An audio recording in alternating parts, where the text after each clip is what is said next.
Hi guys, welcome back to the VA Tips series. I'm Larissa and I share tips, tricks, hacks, and other things about freelancing and virtual assistant. So for today, ang tip ko is to optimize your CV or resume based doon sa mga pagbibigyan ninyo, especially if you're looking for direct clients and yung mga ibang freelance platform.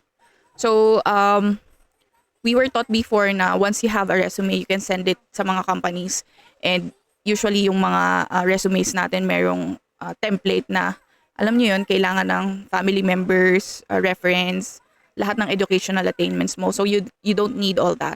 So what you need is your name, kung anong ginagawa mo or kung ano ka, and then as a little bit about that. So what I have is my name. Then under my name is web designer and e-commerce VA. And then a little bit about that is an experienced e-commerce VA with a proven track record in Shopify and email marketing. And Klaviyo email marketing. So I also included my contact, my email address, and my location, not the whole address, just the general location like Quezon, Philippines. And then we have professional summary and work experience na dapat related dun sa pinag-a-applyan mo. So kung ina-applyan mo is website design, you need to enumerate yung mga website design na nagawa mo before. And usually may portfolio yung mga graphic or output related na mga niche. So if you have a portfolio, much better. Pero kung wala naman, may mga niche naman kasi na like general VA, you don't really need a portfolio for that.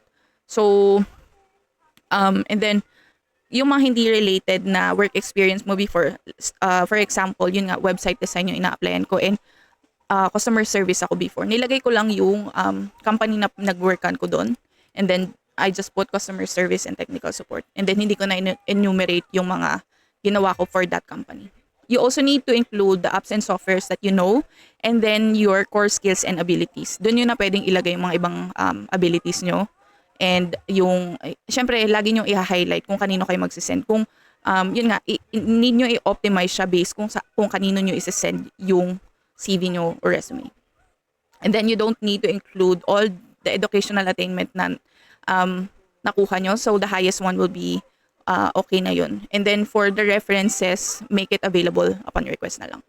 So ayan, yung apps and softwares, you can put all the softwares and apps kasi yung mga ibang clients naghahanap sila ng skilled na for specific apps. And if you can rate your skills for that app, much better. So ayun lang, I hope this video helps and see you on my next one.